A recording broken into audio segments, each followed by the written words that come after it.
Welcome back to my channel. My name is Christina. For those of you who are new here, and for all of my returning subscribers, welcome back to my channel. If you are not subscribed, please go ahead and hit that subscribe button if you like videos like this or if you like my content. And if you don't have your post notifications turned on, make sure you turn those on. That way you'll be notified whenever I upload a new video so you don't miss out. Today's foundation review is one that was requested a while ago, but anyways, better late than never. This is the Dior Forever Foundation. Now, Dior has new packaging. This is the old package. This is the new package. So you can see the comparison. Now, I have two complete separate shades, obviously. In the old packaging, I have 041, and in the new packaging, I have 5N. 5N is too dark for me. 041 is too light for me. So I might have to mix them. Let me just give you some information on the foundation first. So I know the new packaging, they changed how they name them. So this one was previously 050. So if you get the new packaging, on the bottle, on the back, it will tell you, like for instance, if you're going to get shade 041, if the new packaging is not going to say 041 on Sephora's website, but like in store, the actual box, it will tell you what 041, which one is 041, if that makes sense. So it'll have the old number and the new number. Looking at Sephora's website, I don't see the old number and the new number, but I know it is on the new packaging. So the foundation retails for $52. There are 28 shades in this foundation line. This is the matte one.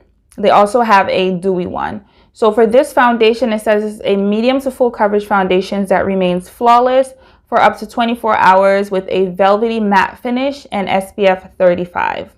It's good for normal, dry, combination oily skin. So basically Dior is saying this foundation will work across the board for every single skin tone out there. So I'm going to go ahead and put on the screen some more information about the foundation. You guys can go ahead and look those over. So we're going to go ahead and get started. As usual, I'm going to use a brush for one side of my face and a sponge for the other side of my face. Just for comparison for you guys, some of you might prefer sponge, some of you might prefer a brush, so you see how it applies and so on and so forth. As I've said, I might have to mix the foundations because this is more than likely going to be too light for me. All right, let's see. I know the 5N is too dark for me. Yeah, this is too light for me. I'm going to just blend it out so you guys can see.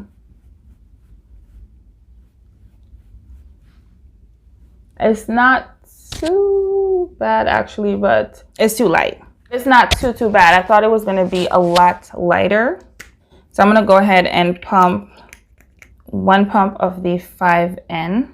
See the 5N right there? It's very orangey looking. I don't know if the camera is picking up the color, but I'm going to go ahead and mix them together to get a better shade. This has always been my problem with Dior foundations. I've never gotten one that I can just pick the foundation and know it's going to work. I always have to mix my shade. Like there's no shade for me at the moment that's like my perfect shade. Mixing the foundation. So I just went ahead and do 2 pumps of the lighter shade and 1 pump of the darker shade. So far, what I applied on this side with the brush, it looks so good. If you guys haven't seen my other review on a Dior foundation, that's the kind of finish that is given me. Like I love that foundation so much. And I was curious to see how this one will be, like if I would love it as much as the other foundation, but this blended in so well. It looks so good. It looks very skin-like. It's not full coverage, it's more of a medium ish coverage, but I feel like you can build this up if you would like, but I'm okay with the coverage that I have. So far, I really love the way it applied on this side with the brush, not streaky or anything. So I'm gonna go ahead and apply this side with the sponge. It has a slight fragrance to it, but nothing too crazy.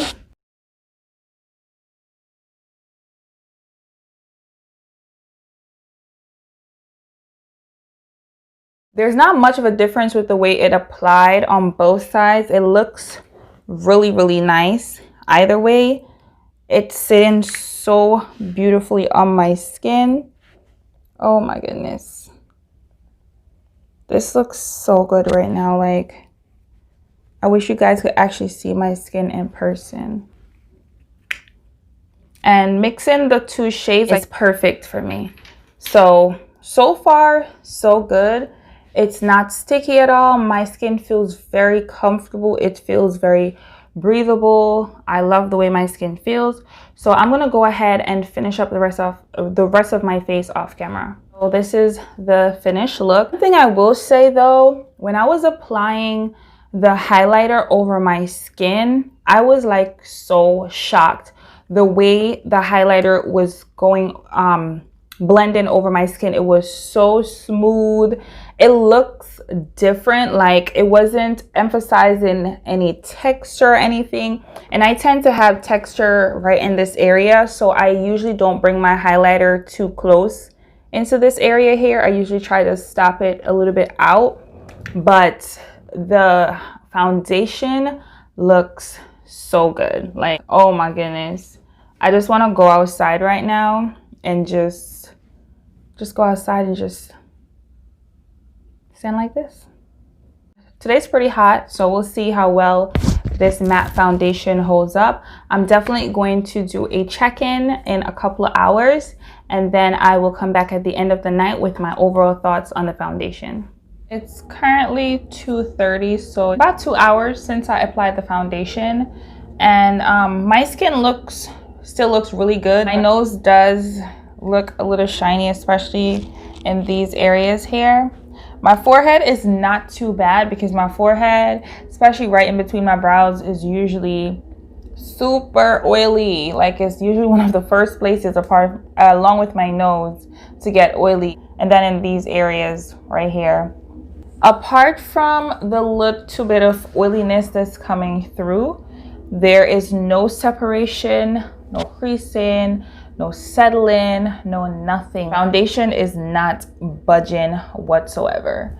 So far, so good. So I'm going to see you guys at the end of the night with my overall thoughts on the foundation. So it's currently 6 p.m. So it's been quite a few hours since I applied the foundation, and I haven't touched the foundation at all.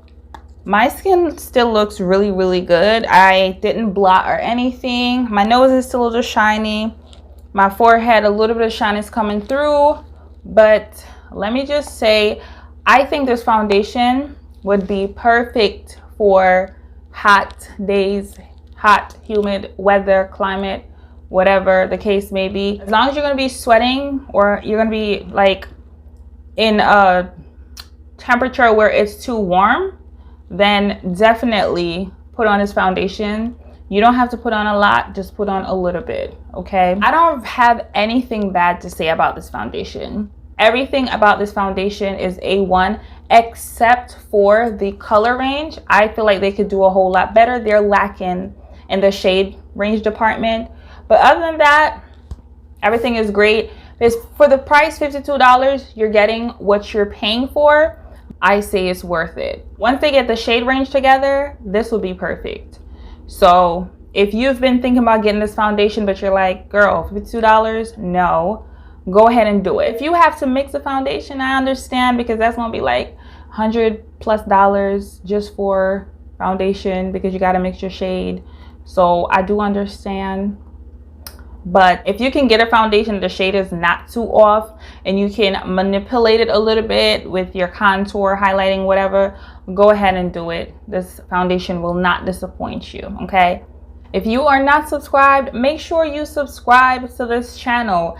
And if you have watched this video to this point and not click through, because I know some of y'all be clicking through, okay? Even if you watch this video for 1 minute, I appreciate it. But honestly, if you can watch my videos all the way through, I'd appreciate that even more, because listen, I put so much time, energy, effort, blood, sweat, and tears into making my videos and editing.